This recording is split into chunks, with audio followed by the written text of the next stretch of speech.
Hello students, welcome to VIP do serve. This is NEET special biology class. और last session में हम लोगों ने अपना एक्सक्रीटरी सिस्टम चैप्टर को कंप्लीट किया था, जो कि बहुत ही इम्पोर्टेंट चैप्टर था for NEET exam point of view. और उसी चैप्टर का एक टॉपिक हमारा था हेमोडायलिसिस। और आज हम लोग डील करेंगे कि हेमोडायलिसिस क्या होता है, क्यों होता है और कैसे होता है। तो जानेंगे आज हम लोग डिटेल में कि हेमोडायलिसिस कैसे किया जाता है और इसकी ज़रूरत हमें क्यों होती है। हम लोग जानते हैं कि हमारा जो किडनी है, वेस्ट एलिमिनेशन का फंक्शन जो है वो परफॉर्म करता है, इसीलिए वो हमारा एक्सक्रीटरी ऑर्गन कहलाता है। और मेन जो हमारा वेस्ट प्रोडक्ट हमारा जो रिलीज होता है, जो कि यहाँ से यानी कि जो कि हमारी किडनी के थ्रू, किडनी में फिल्टर होकर के किडनी के थ्रू एक्सक्रीट होता है, वो हमारा नाइट्रोजनस वेस्ट होता है मेनली। तो उसी के एलिमिनेशन की बात होती है, तो वो हमारा किडनी परफॉर्म करता है ये फंक्शन। तो अगर हमारा किडनी फेलियर हो जाए, चाहे वो फेलियर का रीज़न कुछ भी हो, या कोई इंजरी हो, या फिर कोई ऐसा डिजीज़ हो जाए हमें जिसकी वजह से किडनी पे बैड इफ़ेक्ट हो, जैसे कि बैड इफ़ेक्ट होने की वजह से हमारा किडनी फेल हो जाए, तो किसी भी तरह की रेनल फेलियर यानी कि किडनी फेलियर का क्या सॉल्यूशन है। क्योंकि हमारा जो वेस्ट प्रोड्यूस हो रहा है हमारे बॉडी में, वो तो कंटिन्यूसली प्रोड्यूस होगा और उसका रिमूवल हमारे किडनी के थ्रू होता है। अगर हमारा किडनी फेल कर जाए, वो अपने इस फंक्शन को परफॉर्म करना ही बंद कर दे, फंक्शन परफॉर्म नहीं करे, तो हमारे बॉडी में क्या होगा कि वेस्ट जो है वो एक्यूमुलेट यानी कि डिपॉजिट होने लगेंगे। तो लेकिन जो कि हमारे लिए हार्मफुल है, हमारे सेल्स के लिए हार्मफुल है, हमारे सेल्स के सर्वाइवल के लिए बहुत ही अनवांटेड प्रोडक्ट्स हैं। तो वो अनवांटेड प्रोडक्ट्स का रिमूवल फिर कैसे होगा, तो उसी का प्रोसेस है एक हमारा, जिसे हम लोग बोलते हैं haemodialysis. Haemo word is related to blood and dialysis is related to dialysing some solute. तो यहाँ पे हेमोडायलिसिस की बात हो रही है, जिस प्रोसेस के थ्रू हमारा जो ये वेस्ट प्रोडक्ट प्रोड्यूस होता है हमारे बॉडी में, वो डिपॉजिट होता है, उसका हमारे बॉडी से एक्सक्रिएशन किया जाएगा। और ये एक्सक्रीशन जो है, यही प्रोसेस हमारा डायलिसिस हेमोडायलिसिस परफॉर्म करेगा। इसीलिए हम लोग हेमोडायलिसिस यानी कि डायलिसिस प्रोसेस को हम लोग आर्टिफिशियल किडनी भी बोलते हैं, क्योंकि ये हमारी किडनी की तरह फंक्शन करता है, लेकिन not originally it perform the function artificially because it's not our original organ. It's just a machine which perform similar function as like our kidney. So this is known as artificial kidney. तो फिर देखते हैं कि कैसे होता है हमारा hemodialysis. Hemodialysis जो प्रोसेस है वो हमारे ब्लड प्यूरिफिकेशन का प्रोसेस है। अभी मैंने यही बात बताया है, जिससे कि हमारा जो किडनी है जो प्रॉपरली फंक्शन नहीं कर पाता है, प्रॉपर फंक्शन परफॉर्म नहीं करता है, तो ये हेमोडायलिसिस जो प्रोसेस है, उसी के थ्रू हमारे ब्लड का प्यूरिफिकेशन किया जाता है। और इस हेमोडायलिसिस को हम लोग सिंपल वर्ड्स में डायलिसिस भी बोलते हैं। डायलिसिस बोले या हेमोडायलिसिस बोले, बात हमारा सिमिलर है, यानी कि सेम है। अब देखते हैं कि हमें डायलिसिस की ज़रूरत पड़ती क्यों है। तो मैंने अभी बताया था, तो वही सेम बात यहाँ पे लिखी हुई है कि जो मेल फंक्शनिंग हो जाता है हमारी किडनी का, यानी कि किडनी जो फंक्शन करता है, यानी कि जो उसका परफॉर्मेंस है, जो वो फंक्शन परफॉर्म करता है कि हमारे वेस्ट का एलिमिनेशन हो, वो नहीं हो पाता, यानी कि फंक्शन जो मेल फंक्शनिंग में कन्वर्ट हो जाती है। तो फंक्शन मेल फंक्शनिंग में कन्वर्ट हो जाती है, जिसकी वजह से होता क्या है कि हमारा जो वेस्ट होता है यूरिया, जो कि हमारे ब्लड में डिपॉजिट होता है, जो कि एलिमिनेट होता है किडनी की वजह से, लेकिन मेल फंक्शन की वजह से वो एक्यूमुलेट कर जाता है हमारे बॉडी में। और ये एक्यूमुलेशन जो है, ये एक्यूमुलेशन एक सर्टेन कंडीशन क्रिएट करती है। उस कंडीशन को हम लोग बोलते हैं यूरेमिया, यानी कि हमारे ब्लड में यूरिया का एक्यूमुलेशन। तो इसे रिमूव करने के लिए, यानी कि यूरिया को हमारे ब्लड से रिमूव करने के लिए हमें डायलिसिस की जरूरत है। सेकेंड क्या है कि जब हमारा किडनी अपना फंक्शन लॉस कर जाता है, तो ये जो लॉस कर गया फंक्शन, तो इससे क्या हुआ कि जो वेस्ट प्रोडक्ट यानी कि टॉक्सिक हो जाते हैं, वो वेस्ट प्रोडक्ट जो हमारे हेल्थ के लिए वो एक्यूमुलेट होते हैं, जो कि हमारी लाइफ के लिए डेंजरस है, तो उनके रिमूवल के लिए। और फिर जो हमारा जो ये वेस्ट एलिमिनेशन होता है, तो इसकी वजह से जो हमारे बॉडी में एक normal fluid volume, blood pressure का volume, blood pressure, normal blood pressure, normal blood fluid volume, और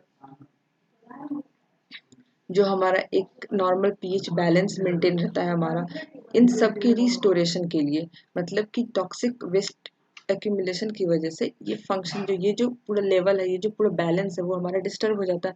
तो वो इम्बैलेंस को बैलेंस में कन्वर्ट करने के लिए हमें डायलिसिस की ज़रूरत पड़ती है। तो डायलिसिस क्यों करना चाहिए, इसका सेकेंड रीज़न ये हो गया। और फिर हम लोग जानते हैं कि डायलिसिस जो है इसे ही हम लोग आर्टिफिशियल डायलिसिस हमारा प्रोसेस है जिसमें हम मशीन का इन्वॉल्वमेंट होता है, तो जिससे हम लोग आर्टिफिशियल किडनी कहते हैं, क्योंकि यही हमारा किडनी का सिमिलर फंक्शन परफॉर्म कर रहा होता है यहाँ पे इस हेमोडायलिसिस प्रोसेस में। तो ये तो था एक बेसिक इंफॉर्मेशन हेमोडायलिसिस के बारे में। अब हम लोग देखेंगे कि बेसिक प्रिंसिपल क्या है हेमोडायलिसिस का, जिसपे ये प्रोसेस जो है वो हमारा फॉलो होता है। मतलब कि बेसिक प्रिंसिपल ऑफ डायलिसिस की बात की जाए तो हमारा बेसिक प्रिंसिपल क्या है? बेसिक प्रिंसिपल यहाँ पे यही है कि हमारा जो आर्टिफिशियल किडनी है वो हमारे ब्लड को, यानी कि हमारे जो कि पर्सन है, यानी कि जिसका किडनी फेलियर हो चुका है, आप पेशेंट बोल सकते हैं, आप उसे प्यूरिफाई नहीं हो पा रहा है, उसके ब्लड को हम लोग क्या करते हैं कि एक माइन्यूट ब्लड चैनल के थ्रू हम लोग थिन मेम्ब्रेन में पास कराते हैं, जहाँ पे ब्लड हमारा प्यूरिफाई होता है। और यही मेन बेसिक प्रिंसिपल है जिसपे हमारा डायलिसिस जो है वो वर्क करता है। तो वही बात जो मैंने अभी कही है कि ब्लड जो हमारे पर्सन से, यानी कि जिसका डायलिसिस होना है, यानी कि जिसका किडनी फेल हो चुका है, वैसे पर्सन से जो ब्लड है वो लिया जाता है। तो ब्लड लिया जाता है, वो कैसे लिया जाता है, कहाँ से लिया जाता है? तो ब्लड हम लोग लेते हैं आर्टरी से। हमेशा जो ब्लड का कलेक्शन होता है वो हम आर्टरी से करते हैं। आर्टरी से हम लोग ब्लड कलेक्ट करते हैं और फिर उसे डायलिसिंग यूनिट में पंप किया जाता है। डायलिसिंग यूनिट क्या है? तो डायलिसिंग यूनिट जो हमारा है, यही हमारा डायलिसिंग यूनिट में हम लोग इस ब्लड को पंप करते हैं।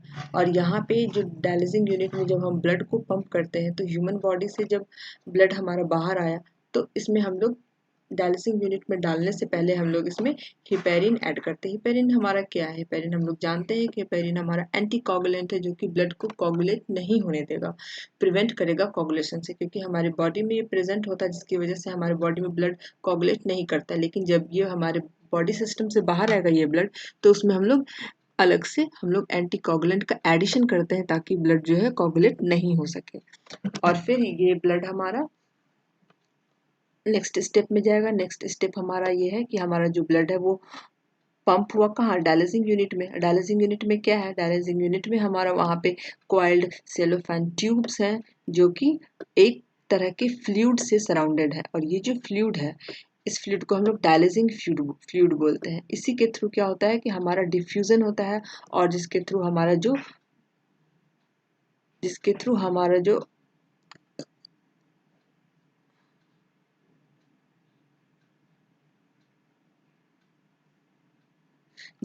हमारा जो यूरिया एक्यूमुलेटेड ब्लड है वो प्यूरिफाई होता है डिफ्यूजन के थ्रू, और फिर वो प्यूरिफाई होके वापस हमारे बॉडी में बैक फ्लो होता है। तो ये हमारा जो सेलोफॉन मेन हमारा ये क्वाइल सेलोफॉन ट्यूब्स हैं, यही हमारे वो मेम्ब्रेन है जो कि इस फंक्शन को परफॉर्म करते हैं। मतलब कि यहाँ पे हमारा एक्सचेंज होता है। और ये हमारा डायलिसिंग फ्लूइड है जो कि सेलोफॉन ट्यूब के चारों तरफ में ये होता है। एक और ये जो हमारा डायलिसिंग फ्लूइड होता है, ये जो हमारा डायलिसिंग फ्लूइड होता है, इसमें होता क्या है? इसमें सिमिलर कंडीशन होती है जो कि हमारे ब्लड की जो हमारे ब्लड में होता है। लेकिन इस डायलिसिंग फ्लूइड में एक चीज़ नहीं होता है जो है हमारा नाइट्रोजनस वेस्ट। नाइट्रोजनस वेस्ट हमारे बॉडी में नाइट्रोजनस वेस्ट होते हैं, लेकिन इस डायलिसिंग फ्लूइड में नाइट्रोजनस वेस्ट प्रेजेंट नहीं होते हैं। ये यहाँ पे प्रेजेंट नहीं होते, यानी कि एब्सेंट होते हैं। और फिर हमारा जो सेलोफान ट्यूब है ये पोरस होता है, मतलब कि इसमें मल्टीपल पोर्स होते हैं। ये एक तरह का सेमी परमिएबल मेम्ब्रेन है जिससे कि हमारा जो है ब्लड जो है वो ब्लड के जो सॉल्यूट्स है वो आपस में एक्सचेंज होते हैं इसी पोर्स की वजह से, क्योंकि ये हमारा सेमी परमिएबल मेम्ब्रेन है। क्या है? तो सेलोफान मेम्ब्रेन। और ये एक कंसंट्रेशन ग्रेडियंट क्रिएट करता है। हमारा जो मेन बेसिक जो मैकेनिज्म है डायलिसिस का, ये काउंटर करंट मैकेनिज्म को फॉलो करता है, क्योंकि यहाँ पे भी अपोजिट डायरेक्शन में फ्लो होता है, जैसे कि हमारे किडनी में हमारे नेफ्रॉन्स में होता है। तो हमारे नेफ्रॉन्स में जैसे काउंटर करंट मैकेनिज्म फॉलो होता है, वही सेम काउंटर करंट मैकेनिज्म यहाँ पे डायलिसिस प्रोसेस में फॉलो होता है, क्योंकि जो हमारा डायलिसिंग फ्लूइड है उसका उसके फ्लो का डायरेक्शन और जो हमारा ब्लड जो हमारे बॉडी से जा रहा है उसके फ्लो का डायरेक्शन दोनों ही हमारे इस डायलिसिंग यूनिट में अपोजिट डायरेक्शन में प्रेजेंट होता है। तो अपोजिट डायरेक्शन में होने की वजह से यहाँ पे कंसंट्रेशन ग्रेडियंट क्रिएट होता है और काउंटर करंट मैकेनिज्म हमारा फॉलो होता है। Cellophane is porous enough to allow the constituent of plasma except the plasma proteins। हाँ, तो सेलोफान जो पेपर है हमारा सेलोफान मेम्ब्रेन जो हमारा है वो पोरस है मैंने कहा, और वो सेमी परमेबल मेम्ब्रेन की तरह एक्ट करता है और सेम उसी तरह एक्ट करता है जैसे कि हमारे बॉडी में होता है प्रेजेंट। तो इसमें भी वही होता है, फ्लूइड सारे सॉलिड्स पास करते हैं, लेकिन ये भी हमारा प्लाज्मा प्रोटीन के लिए ये परमिएबल नहीं होता है। It is impermeable to proteins, protein का पासेज नहीं होता है यहाँ पे भी। और कंसंट्रेशन जो हमारे आयन का और भी कुछ डायलिसिंग फ्लूइड में जो सब्सटेंस है उन सबका जो कंसंट्रेशन होता है वो हमारे बॉडी में जो हमारा जो नॉर्मल प्लाज्मा होता है यानी कि जो यूरिमिक प्लाज्मा होता है जिसमें कि हमारा यूरिया प्रेजेंट होता है उसके कंसंट्रेशन जैसा सेम टू सेम नहीं होता है यहाँ पे। ये हमारा डिफरेंट है क्योंकि हम लोग देखे हैं यहाँ पे नाइट्रोजनस बेस यूरिया जो है वो एब्सेंट होता है। तो ये डिफरेंस है डायलिसिंग फ्लूइड में और हमारे बॉडी में जो प्लाज्मा होता है उसमें। ये प्लाज्मा और ये डायलिसिंग फ्लूइड यही डिफरेंस है कि इसमें यूरिया प्रेजेंट होता है और इसमें यूरिया नहीं प्रेजेंट होता है, जिसकी वजह से हमारे ब्लड में जो भी वेस्ट प्रोड्यूस होते हैं नाइट्रोजनस वेस्ट है वो डायरेक्टली वहां से डिफ्यूज कर जाते हैं हमारे डायलिसिंग फ्लूइड में। यही इसका मेन रीजन है। तो इस तरह से जो बेसिक प्रिंसिपल है उसमें क्या देखें हम लोग, यही देखें कि इसमें थिन मेम्ब्रेन होता है। वो थिन मेम्ब्रेन जो हमारा है वो थिन मेम्ब्रेन हमारा सेलोफान ट्यूब का होता है और इस सेलोफान ट्यूब के चारों ओर डायलिसिंग फ्लूइड प्रेजेंट होती है। डायलिसिंग फ्लूइड जो है वो हमारे फ्री ऑफ नाइट्रोजनस वेस्ट होते हैं और ये जो मेम्ब्रेन है हमारा सेलोफान ये सेमी परमिएबल मेम्ब्रेन होता है, मल्टीपल पोरस होता है, जिसकी वजह से यहाँ पे जो है डिफ्यूजन हो पाता है पॉसिबल। और फिर जो हमारा यूरिमिक प्लाज्मा है यानी कि जो हमारे नॉर्मल बॉडी में जो हमारा प्लाज्मा होता है वो और ये डायलिसिंग फ्लूइड में यही डिफरेंस है कि इसमें जो हमारा नाइट्रोजनस वेस्ट है यानी कि यूरिया वो प्रेजेंट नहीं होता है। और जब हम आर्टरी से हम लोग ब्लड को कलेक्ट करते हैं तो वो जब डायलिसिंग यूनिट में पंप होता है तो उससे पहले हम लोग उसमें मोस्ट इंपॉर्टेंट हेपेरिन जो कि एंटीकोगुलेंट है उसे ऐड करते हैं ताकि जो हमारे ब्लड का कोगुलेशन नहीं हो सके। ये बहुत इंपॉर्टेंट है, इसे आप याद रखेंगे, नीट में ये पूछ सकता है। जैसा कि मैंने अभी कहा कि जो हमारा यूरिमिक ब्लड होता है यानी कि जो हमारा यूरिमिक प्लाज्मा हमारे बॉडी के अंदर होता है उसमें बहुत सारे नाइट्रोजनस वेस्ट प्रेजेंट होते हैं, लेकिन जो डायलिसिंग फ्लूइड है यहाँ पे हमारा उसमें कोई भी वेस्ट प्रोड्यूस नहीं होते हैं, जैसे कि कोई फॉस्फेट नहीं होता, यूरिया नहीं होता, यूरिएट नहीं, सल्फेट नहीं, क्रिएटिनिन, कोई भी तरह के वेस्ट यहाँ पे प्रेजेंट नहीं होते हैं। और फिर जो हमारा क्लियर्ड ब्लड है जो हमारा जब प्यूरिफाई हो जाता है हमारा ब्लड जब वो वापस से बॉडी में जाता है तो फिर हम लोग उसमें एंटी हिपेरिन ऐड कर देते हैं, क्योंकि जब ब्लड बॉडी से हम लोग बाहर लिए थे तो वहाँ पे हिपेरिन का एडिशन किए थे ताकि ब्लड कोगुलेट ना हो सके, लेकिन हमारे बॉडी में जब वो जाएगा तो उसमें हम लोग पहले एंटी हिपेरिन फिर ऐड कर देते हैं जब हमारा ब्लड प्यूरिफाई हो जाता है। और अगर देखा जाए तो नॉर्मल ऑपरेशन जो इस आर्टिफिशियल किडनी का है इसमें ब्लड जो है कंटिन्यूसली हमारा बैक फ्लो होते रहता है, यानी कि ब्लड हमारा जो है ब्लड से हमारे बॉडी से आता है फिर वो प्यूरिफाई होता है डायलिसिंग यूनिट में जाकर और फिर वापस से हमारे वेन के थ्रू हमारे बॉडी में वो चला जाता है। हम लोग जो ब्लड को कलेक्ट करते हैं बॉडी से यानी कि जो हम लोग इम्प्योर ब्लड कलेक्ट कर रहे हैं वो हमारा आर्टरी से कलेक्ट होता है और फिर जब नॉर्मल जब हमारा ब्लड प्यूरिफाई हो जाता है फिर वापस जब वो हमारे बॉडी में जाता है तो वो हम उसका कनेक्शन हम लोग वेन से रखते हैं, हमारे वेन में वो डायरेक्ट पास आउट होता है हमारे वेन में। और इस आर्टिफिशियल किडनी जो है ये जो फंक्शन परफॉर्म करता है यानी कि जो हम डायलिसिस परफॉर्म करते हैं लगभग 3 से 5 घंटा या फिर 4 to 6 आवर एक दिन में लगते हैं और लगभग एक वीक में हमें ये इस प्रोसेस को 3 बार कंप्लीट करना होता है ताकि हमारे बॉडी में जो वेस्ट है वो इजीली बाहर हो सके और हमारे बॉडी का इन्वायरमेंट एक नॉर्मल यानी कि एक सर्वाइविंग इन्वायरमेंट बना रह सके।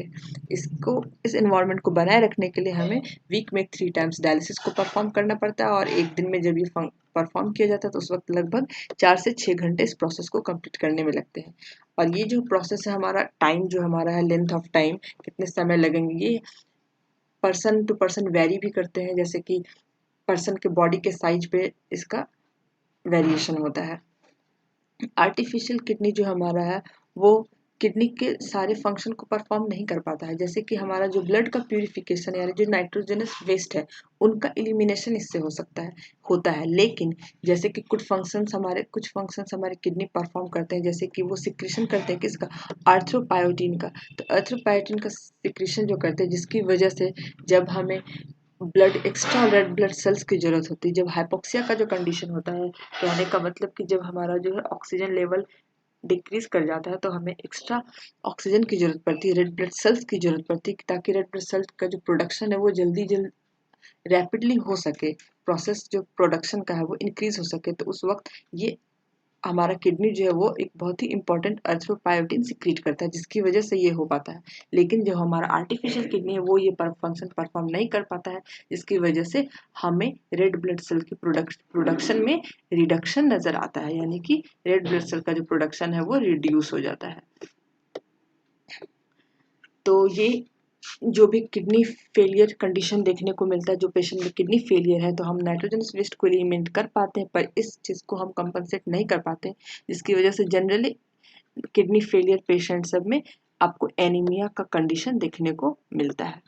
फिर जो हमारा कैल्सिट्रायोल है, कैल्सिट्रायोल जो है हमारा है वो विटामिन डी का एक्टिव फॉर्म है, जो कि हमारे किडनी के थ्रू ही वो जो विटामिन डी अपने एक्टिव फॉर्म में कन्वर्ट होता है। और विटामिन डी का एक्टिव फॉर्म जो है वो है कैल्सिट्रायोल है। और ये जो एक्टिव फॉर्म है वो हमारे बॉडी में कैल्शियम और फॉस्फेट के एब्जॉर्प्शन के लिए बहुत ही नेसेसरी है। अगर हमारे बॉडी में कैल्सिट्रायोल प्रेजेंट ना हो तो जो भी कैल्शियम इंटेक करते हैं हम लोग बाई, या फिर हमारे बॉडी में जो कैल्शियम प्रोड्यूस हो रहा है, या फिर जो कैल्शियम हम लेते हैं मिल्क के थ्रू, या फिर कोई भी डाइट या फिर कोई भी फूड के थ्रू, या कैल्शियम टैबलेट्स के रूप में कोई भी कैल्शियम जब हम लेते हैं अपने बॉडी में, या फिर फॉस्फेट, तो उसके एब्जॉर्प्शन जो कि हमारे स्मॉल इंटेस्टाइन में एब्जॉर्ब होता है, तो उसके एब्जॉर्प्शन में इस कैल्सिट्रायोल का मेन रोल है कि अगर ये प्रेजेंट नहीं होगा तो एब्जॉर्प्शन हमारे कैल्शियम फॉस्फेट का नहीं हो पाएगा। और ये कैल्सिट्रायोल जो है वो विटामिन डी का एक्टिव फॉर्म है, जो कि एक्टिव होता कैसे है, तो किडनी के थ्रू ही होता है। तो ये भी जो फंक्शन है ये भी हमारा लॉस कर जाता है किडनी फेलियर में, और ये भी कंपनसेट हमारे डायलिसिस प्रोसेस से नहीं होता है। तो ये दो प्रोसेस हमारा डायलिसिस प्रोसेस से कंपनसेट नहीं हो पाता, इसे हम लोग याद रखेंगे, ये बहुत इंपॉर्टेंट है। लास्ट ईयर 2019 में से एक क्वेश्चन भी देखने को मिला था। 1 क्वेश्चन मीन्स 4 मार्क्स। अभी तक जो हम लोगों ने पढ़ा बेसिक प्रिंसिपल डायलिसिस का, उसे हम लोग एक बार डायग्राम के थ्रू समझने की कोशिश करते हैं। अब देख सकते हैं यहाँ पे कि ये हमारा पेशेंट है, जो कि ये हमारा पेशेंट है यानी किसका, रीनल फेलियर यानी किडनी फेलियर हो चुका है। इसे डायलिसिस के लिए प्रिपेयर किया जा रहा है। तो यहाँ पे आप देख सकते हैं ये हमारा पेशेंट है, ये जो है हमारा ये हमारा आर्टरी है, और यहाँ से ब्लड कलेक्ट किया गया इस ट्यूब के थ्रू, इस चैनल के थ्रू ब्लड जो है वो पंप होकर के हमारे डायलिजर में जा रहा है। डायलिजर यानी कि डायलिजिंग यूनिट हमारा जो है वो यही हमारा डायलिजिंग यूनिट है, इसे हम लोग डायलिजर भी बोलते हैं। और इसमें जो सेलोफान ट्यूब्स हमारे प्रेजेंट होते हैं यहाँ पे, और ये जो मटेरियल आप देख रहे हैं यहाँ पे यही हमारा डायलिजिंग फ्लूइड है, जिससे ये हमारा सेलोफान ट्यूब जो है यानी कि सेमी परमिएबल मेम्ब्रेन जो है ये पूरी तरह से कवर होता है, चारों तरफ से सराउंडेड है। और यहाँ पे सराउंडेड होता है डायलिजिंग फ्लूइड से। डायलिजिंग फ्लूइड में हमारा जो प्लाज्मा का डायलिजिंग फ्लूइड में हमारे नाइट्रोजनस वेस्ट यानी कि जो यूरिया होते हैं,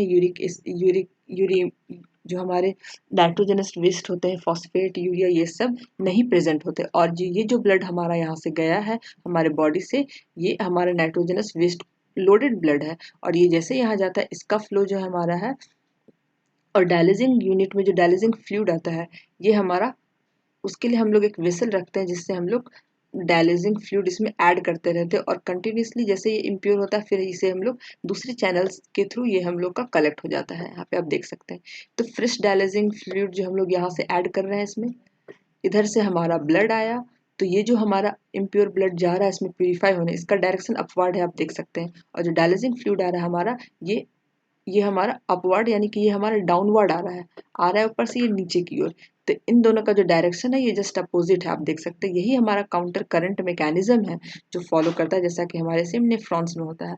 तो इसी के थ्रू यहाँ कंसंट्रेशन ग्रेडियंट होता है। कंसंट्रेशन ग्रेडियंट भी हमारा कैसे बनता है, क्योंकि इस फ्लूइड में हमारा वेस्ट प्रोडक्ट नहीं होता है डायलिजिंग फ्लूइड में, और हमारे जो और हमारा जो सेलोफान ट्यूब है, मेम्ब्रेन है, जो इसमें जो हमारा ब्लड यहाँ से जा रहा है, ये जो है इसमें लोडेड है हमारा क्या, नाइट्रोजनस वेस्ट। तो हम लोग जानते हैं कि हाई कंसंट्रेशन से लो कंसंट्रेशन हमारा फ्लो होता है, इसलिए इजीली डिफ्यूज हो जाता है हमारा नाइट्रोजनस वेस्ट किस में, डायलिसिंग फ्लूइड में। और फिर जब ये फ्लूइड जो है वो लोड हो जाता है हमारे नाइट्रोजनस वेस्ट से, तो ये हमारे इस चैनल के थ्रू वापस से दूसरे वेसल में कलेक्ट हो जाता है। इसी तरह से ये प्रोसेस जो है वो कंटिन्यू रहता है। इधर से ये कलेक्ट हुआ इसमें वेस्ट वाला, और फिर यहाँ से फ्रेश डायलिसिंग फ्लूइड हमारा फिर वापस गया, इधर से ब्लड आया, और फिर जब ये ब्लड यहाँ पे प्यूरिफाई हो जाता है तो फिर ये हमारा इसके दूसरे चैनल के थ्रू हमारे वेन्स में आ जाता है और ये बॉडी में सप्लाई हो जाता है। तो इस तरह से, और एक डायलिसिंग मशीन यहाँ पे प्रेजेंट होता है जो कि कंटिन्यूसली हमारे जो हमारा जो बॉडी का प्रेशर है, टेम्परेचर है, उसे मेजर करते रहता है। उसमें मॉनिटर लगा होता है जिसपे ये शो होते रहता है, जिससे वहाँ पे जो भी टेक्नीशियंस मौजूद होते हैं, जो डॉक्टर्स होते हैं, वो उससे मॉनिटर करते रहते हैं रेगुलरली वो मशीन। और फिर ये हमारा, तो इस तरह से हम लोग देखें कि ये पेशेंट है, इसमें दो चैनल्स होते हैं पेशेंट से कनेक्ट किए हुए। एक जो हमारा जो नाइट्रोजनस वेस्ट लोडेड ब्लड को कैरी करके ले जाता है डायलिजर में, और डायलिजर में हमारा डायलिसिंग फ्लूइड प्रेजेंट होता है। फ्लूइड को आउट होने के लिए भी दो चैनल्स होते हैं, यानी कि टोटल इस डायलिजर में 4 चैनल देखने को मिलते हैं। 2 चैनल हमारे ब्लड के लिए, जिससे एक इम्प्योर ब्लड आता है, एक से प्योर होकर के वापस बॉडी में जाता है, और 2 चैनल हमारे डायलिसिंग फ्लूइड के लिए, जिससे हमारा फ्रेश डायलिसेट जिसे हम लोग बोलते हैं, यानी कि डायलिसिंग फ्लूइड वो ऐड होता है, और फिर यूज होने के बाद फिर वो दूसरे चैनल के थ्रू उस डायलिजर से बाहर आ जाता है। तो इस तरह से हम लोग देखिए डायग्राम के थ्रू कि हमारे डायलिसिस जो फंक्शन है वो कैसे परफॉर्म होता है। जब हम लोग यहाँ से कलेक्ट करते हैं, हमारे आर्टरी से हम लोग जब ब्लड को कलेक्ट करते हैं जो कि प्योर होने के लिए जा रहा है, तो इसमें हम लोग जब बॉडी से लेते हैं तो यहाँ पे हम लोग ऐड करते हैं, क्या कहते हैं, हेपेरिन, जो कि हमारा एंटीकोगुलेंट है, ताकि हमारा ब्लड कोगुलेट ना हो सके। फिर ये इसके थ्रू हमारे अपवर्ड डायरेक्शन में डायलिसिंग फ्लूइड में गया, और यहाँ से फ्रेश डायलिसिंग फ्लूइड हमारा आ रहा है डाउनवर्ड डायरेक्शन में। काउंटर करंट मैकेनिज्म फॉलो होगा यहाँ पे सॉल्यूट का, यानी कि नाइट्रोजनस वेस्ट का जो कंसंट्रेशन है वो हमारे ब्लड में है और इस डायलिसिंग फ्लूइड में नहीं है, तो यहाँ से डिफ्यूजन इजीली हो जाएगा, टोटली डिफ्यूजन होगा। फिर ब्लड प्यूरिफाई होकर के हमारे दूसरे चैनल के थ्रू वो वापस से, और यहाँ पे हम लोग जब उसमें एंटीकोगुलेंट ऐड कर देंगे, फिर वो वापस हमारे बॉडी में हमारे वेन्स के थ्रू डिस्ट्रीब्यूट हो जाता है। तो इस तरह से ये जो प्रोसेस है डायलिसिस का वो फॉलो होता है। और जो हमारा आर्टिफिशियल किडनी है, ये फंक्शन, इसका जो फंक्शन है वो लगभग ट्वाइस रैपिड है हमारे जो 2 नॉर्मल किडनीज जो फंक्शन करते हैं, दोगुनी स्पीड में करता है। और इस तरह से जो नॉर्मल किडनी का जो फंक्शन था, जो कि उसका जो स्पीड है प्यूरिफाई करने का, वो लगभग 70 ml पर मिनट है, और इसका किडनी हमारा प्यूरिफाई करता है वो इससे ट्वाइस रैपिड स्पीड में करता है। और इससे कुछ फैक्टर्स है जिन पे हमारा सॉल्यूट का मूवमेंट डिपेंड करता है। तो पहला फैक्टर हमारा क्या है, कंसंट्रेशन ग्रेडियंट। कंसंट्रेशन ग्रेडियंट जो कि हमारे 2 सॉल्यूशन, यानी कि जो बॉडी है से हमारा ब्लड जा रहा है उसका सॉल्यूशन जो है, यानी उसमें जो सॉल्यूट प्रेजेंट है, और जो डायलिसिंग फ्लूइड है हमारा उसके उसका जो वो जो सॉल्यूशन है, उसके इन दोनों के बीच का कंसंट्रेशन ग्रेडियंट जो है वो हमारे मूवमेंट को, यानी कि रेट, किस रेट से मूवमेंट हो रहा है सॉल्यूट का, उसे कंट्रोल करते हैं। दूसरा हमारा परमिबिलिटी, यानी कि जो मेम्ब्रेन यूज किया जा रहा है उसकी परमिबिलिटी पे डिपेंड करेगा। तीसरा हमारा सरफेस एरिया मेम्ब्रेन का, यानी सरफेस एरिया अगर बड़ा होगा तो जो डिफ्यूजन का रेट होगा वो ज़्यादा होगा।